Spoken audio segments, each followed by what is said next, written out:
أعوذ بالله من الشيطان الرجيم بسم الله الرحمن الرحيم وإن يكاد الذين كفروا لا يزلقونك بأبصارهم لما سمعوا الذكر ويقولون إنه لمجنون وما هو إلا ذكر للعالمين. الحمد لله والصلاة والسلام على رسول الله صلى الله عليه وسلم. أما بعد السلام عليكم ورحمة الله وبركاته. uwa musulmi masu albarka da suke cikin wannan shafi mai tare albarka na TikTok, ina maku fata alkhairi. Ina roƙo Allah subhanahu wa ta'ala ya mana jagora zuwa ga ayyuka na alkhairi. Yawmul Juma'a, yau bandiredi ce, ranar Juma'a 15 ga wata na 8 na musulunci Sha'aban, hijira 1446, ya yi daidai ga watan masu amsar albashi ga hukuma 14 ga wata na 2 Fevrier miladiya 2025. Alhamdulillah, uwa musulmi masu albarka, ina fatar kun saurari wannan bidiyo na karen mawaka da kunne na basira. Wato wannan ja'iri yaro bayan ya ƙare cin mutuncin bayan Allah, mutane masu daraja waɗanda Allah ya ɗaga su sama ya ce sunawa ne, ya ƙare ƙasƙantar da su, yanzu kuma ya komo yana gwagwarmaya da magana ta Allah.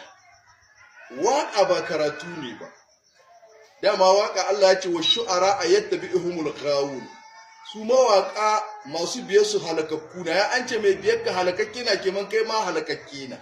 Ana gani na, saboda waƙa ba koyonta ake yi ba, zari na, amma shi karatu alƙur'ani koyo ne na ake yi. Wato ya ɗauko aya ta alƙur'ani ƙarshen suratul qalam, wa iya kadu alladhina kafaru la yuzliqunaka, sai ya ce la yuzliqunaka.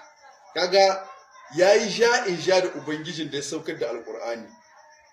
Kuma ayat tana magana ne akan annabi Muhammad sallallahu alaihi wasallam da aka saukar mai da alkur'ani yana karantawa.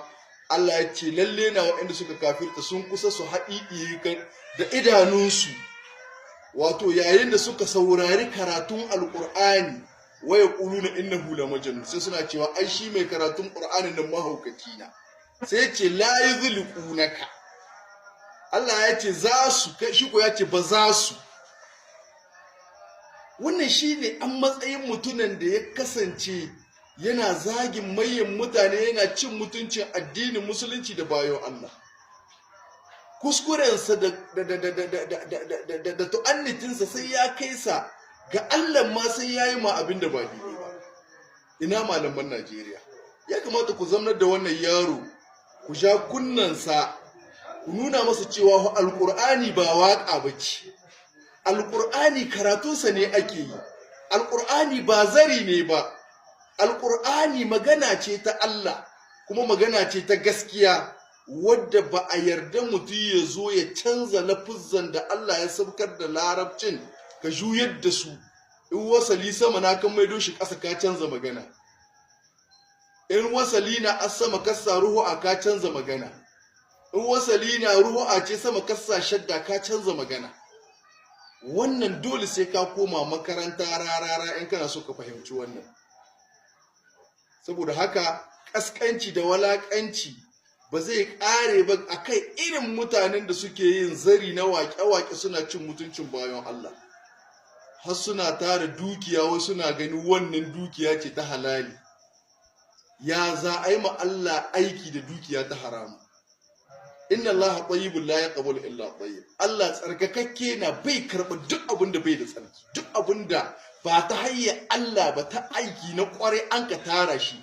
Billahi alladhi la ilaha illa huwa, duk in ka mai da duniyar ga masallacin ne aikin banza kai yi aure Allah, aikin banza na. Saboda Allah tsarkakakke ne, bai karɓa duk abin da ba tsarkakakke ba. Saboda haka a dawo akan turba. Ina waɗanda suke cewa malamai ne waɗanda suke ɗarme ma wannan yaro gindi. Mutum ƙwaya ɗaya ni gani, wani samari wanda ya tare shi ya ce wanga aiki da ka yi ba daidai na ba, ka tsaya ga waƙa ka, ya ce ba karatu alƙur'ani ba a yi ma Allah haka. ni ban san abinda waɗannan miyagun malamai mafi yawa daga cikin malaman Najeriya da suke jin tsoro game da wannan ɓartayayyen mawaƙi Rarara. Ban san abinda suka shi tsoro gare shi ba, ko inshallah dan suna goyon bayan Tinubu na, ko inshallah dan da su yi mishi ba daidai ba Tinubu ya ƙi musu abinda suke so. Wannan duka ɗan adam shi na iya haka. Amma dan social media zai yi abinda ba daidai ba, kaga malami ya zo ya kawo mambari shi na lacca a kan shi. Amma yau gashi an zaka ana taba alqur'ani wa iya kadul lazina kafaru la yuzliqunaka, kuma ba a samu mayyan malamai ba wanda za su fito su tanka mishi abinda hukai ba daidai na ba. Rarara ka tsaya ga zarin ka, kai dan zari na, mawaki kaskantacce na, maroki na, dan zari na. Allah bai saukar da waka, bai saukar da waka ba. Law aradna an nattakhidha laha wa lattakhadnahu min ladunna. Allah ce da muna so mu riƙe wasa abin ƙwarai, to da muna sai a aiko annabi wasa, idan ake ministan wasa, ai ministan kaza, ministan al'adu, to sai Allah shi ministan wasa, shi to wanga minista na waƙe-waƙe da wasanni ne, wanga annabi na waƙe-waƙe da wasanni ne. To babu wannan a wurin Allah.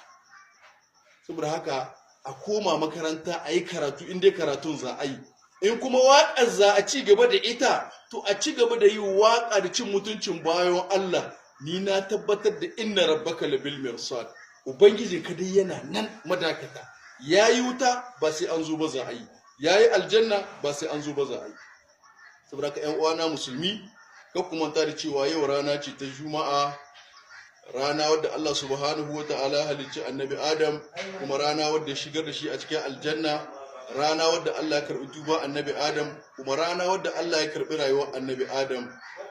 Rana ce wadda Allah yana karɓar addu'o'in bayan Allah. Manzo sallallahu alaihi wasallam yake cewa akwai wani lokaci, wata awa, wanda ba wani musulmi namiji ko mace da zai yi daidai da wannan lokaci, ya kasance yana roƙon Allah alkhairin duniya da lahira, face Allah sai ya amsa, ya biya masa buƙatarsa. Wannan lokaci yana nan a cikin ranar Juma'a. Sa'annan kuma ana karanta suratul kahfi a ranar Juma'a ko daren Juma'a. Allah yana haskaka ma dukkan wanda yake karanta suratul kahfi daren Juma'a ko ranar Juma'a, tun daga wannan Juma'a sai wata Juma'a mai zakkuwa. Sa'annan kada ku manta da yin salati ga fiyayyen halitta Annabi Muhammad sallallahu alaihi wasallam. Allah ya fara da kansa a cikin Alqur'ani yana cewa inna Allaha wa mala'ikatahu yusalluna 'alan nabi ya ayyuhalladhina amanu sallu alaihi wa sallimu taslima. Allahumma salli wa sallim ala abdika wa rasulika Muhammad wa ala alihi wa sahbihi wa sallim. Manzo sallallahu alaihi wasallam yake cewa mafi kasancewa kusa da ni a ina alkiyama suna mutanen da suka yawaita yi mini salati. Da haka ku yawaita salati ga fiyayya halitta Annabi Muhammad sallallahu alaihi wasallam. Allah ka yi tsira da aminci da albarka ga Annabi Muhammad sallallahu alaihi wasallam da iyalin gida Annabi Muhammad sallallahu alaihi wasallam. Allah ka gafarta mana zunubanmu, ka gafarta wa ma'aifanmu zunubansu. Allah ka kare mu da sharri da bala'i da musiba a cikin addininmu, da duniyarmu, da dukiyoyinmu, da iyalanmu. Allah ka tsare mu gabanmu, ka tsare mu bayanmu. Allah ka tsare mu damanmu, ka tsare mu hagunmu. Allah ka tsare mu samanmu, ka tsare mu ƙasanmu. Ka kare mu da sharrin makiya, ka kare mu da sharrin mahassada, ka kare mu da sharrin masu sharri. Allah ka ɗaga tutar ƙasar Nijar. Allah ka taimaki ƙasar Nijar. Allah ka taimaki shugabannin Nijar. Arzikinka da albarkarka da ni'imarka da kwanciyar hankalinka da wadatarka, Allah ka zumbugo su a cikin ƙasar mu ta Nijar. Hushinka da ukubarka da azabarka da talaucinka da musibarka da rashin lahiyanka, ya Allah ka nisantar da su daga ƙasar mu ta Nijar.